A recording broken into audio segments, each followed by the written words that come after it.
In the movie Joker, 2019, directed by Todd Phillips and portrayed by Joaquin Phoenix, we delve deep into the chaotic genesis of Arthur Fleck, a man whose life is a breeding ground for the notorious supervillain Joker.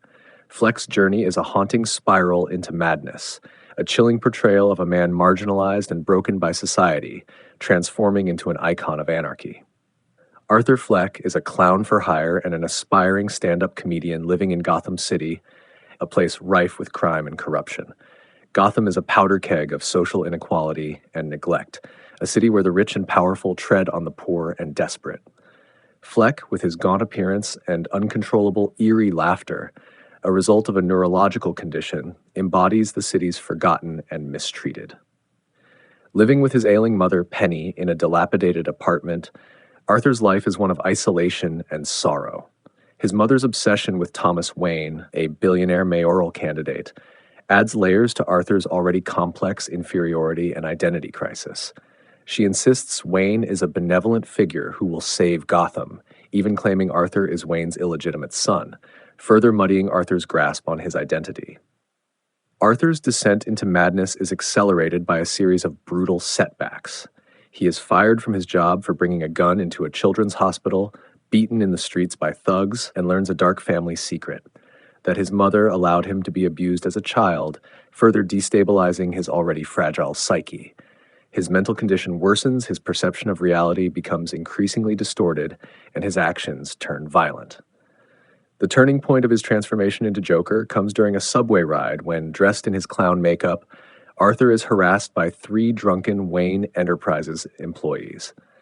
In a moment of fear, desperation, and newfound rage, he shoots them dead. This act of violence is Arthur's first taste of power and control over his life, igniting a citywide movement against Gotham's elite, with the clown-faced Joker as its symbol. As Arthur embraces the Joker persona, his actions become more chaotic and destructive. He finds a perverse sense of belonging in the anarchy he inspires. His appearance on The Murray Franklin Show, a moment he dreams would mark his breakthrough as a comedian, instead becomes his public declaration of war against a society that ignored and abused him. In a shocking act on live television, he murders Franklin, fully embodying the Joker and becoming the anarchic icon Gotham's dispossessed rally behind. The movie concludes with riots in the streets of Gotham, the city burning and embracing chaos as Joker dances, freed from the chains of his former self, Arthur Fleck. He has become the embodiment of the city's darkest fears and desires, a terrifying figure born from the very society that sought to suppress him. Joker is not just the origin story of a supervillain. It's a disturbing reflection on society's role in creating monsters. It's a deep, unsettling dive into the psyche of a man pushed to his breaking point, a tale that leaves audiences pondering the thin line between sanity and madness, and the terrifying reality that anyone, given the right push, can fall into the abyss. Once upon a time, in a sleepy town named Derry, Maine, an ancient, shape-shifting entity awakened from its slumber. Every 27 years, this creature, known as Pennywise the Dancing Clown, emerged from the depths of the sewers to feed on the town's children. Pennywise was not just any clown, it was the embodiment of fear itself, able to transform into its victims' deepest, darkest fears. Centuries ago, the entity that would become known as Pennywise arrived on Earth during a catastrophic event, and it chose Derry as its haunting ground. Over the years, Pennywise became intertwined with the town's history, its presence a sinister thread woven into the fabric of Derry's past. The townspeople, unaware of the true nature of the horror that lived beneath them, would occasionally feel the clown's influence. Tragedies and disappearances became a part of life in Derry, accepted as unfortunate but inexplicable events. It wasn't until a group of children, calling themselves the Losers Club, came together in the summer of 1958 that Pennywise found itself challenged. These children, through their innocence and friendship, managed to fight Pennywise, forcing it into hibernation. However, the cycle continued, and Pennywise would awaken again, leading to another confrontation with the Losers Club, now grown up, decades later. The story of Pennywise the Dancing Clown is a tale of fear, courage, and the power of friendship to overcome darkness. And while the entity sleeps, the people of Derry know that beneath the quiet streets and the calm, Something ancient and malevolent waits, dreaming of its next awakening. Captain Spaulding, the sinister and grotesque clown, is a central figure in the chilling lore of House of 1,000 Corpses, a film that delves deep into the heart of darkness within the American backwoods. Portrayed with a deranged glee by Sid Haig, Spaulding is more than just a clown. He's a harbinger of horror, the gateway to a nightmarish journey through a landscape of terror.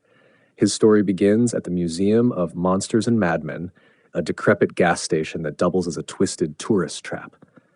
Here, Spaulding serves not just as the proprietor, but as the first taste of the madness that lies ahead.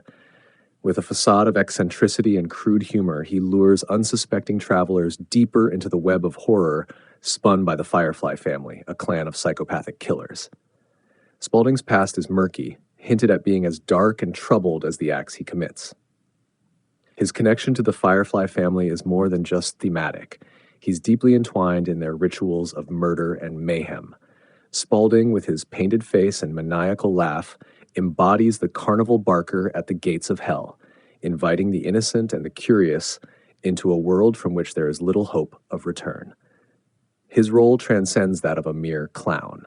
Captain Spaulding is a master of ceremonies in a carnival of carnage, his museum of monsters and madmen serving as the overture to a symphony of pain and terror orchestrated by the Firefly family. His presence is marked by a sense of dread, a premonition of the unspeakable horrors that await. As the narrative of House of 1,000 Corpses unfolds, the depth of Spaulding's depravity becomes evident. He is not just a facilitator of horror, but an active participant in the atrocities committed by the Firefly clan. His jovial facade masks a heart of darkness, a soul steeped in malevolence. Captain Spaulding's legacy is one of fear, a character that has etched himself into the pantheon of horror icons. His clownish exterior belies the monster within, making him a figure of both fascination and terror, a constant reminder of the thin veneer that separates the civilized from the savage. In 1950s Jupiter, Florida, a nightmarish figure, the clown, draped in a patchwork of soiled, faded fabrics, emerged to terrorize the town. His mask, a grotesque facade with an eternally fixed smile and hollow, mocking eyes, became a symbol of pure dread. This mask didn't just conceal his identity, it transformed him into the embodiment of terror, with a grin too wide and eyes too empty, reflecting a soul consumed by darkness. His reign of terror was marked by unspeakable acts. Children disappeared, lured away by the haunting melody of a distant calliope, only to vanish without a trace. Their belongings were found in twisted displays at the wood's edge, a macabre mockery of innocence lost. Homes were silently invaded. The clown performed his horrific acts, leaving families paralyzed by fear, witnessing contortions and manipulations that defied human nature, all under the constant, chilling grin of his mask. The community's fabric unraveled, suspicion and isolation replacing trust and camaraderie. In a final, desperate act, the townsfolk traced the clown to an abandoned carnival, a decaying relic of joy now hosting their final confrontation. Amidst the shadowed ruins, they fought, a battle that blurred the lines of reality. By dawn, the clown had vanished, leaving behind only his echo of laughter and a town forever scarred. The clown's story in Jupiter remains a chilling reminder of the darkness that can lurk behind the guise of joy, a testament to the horrors that prey upon the innocent from the shadows of our deepest fears.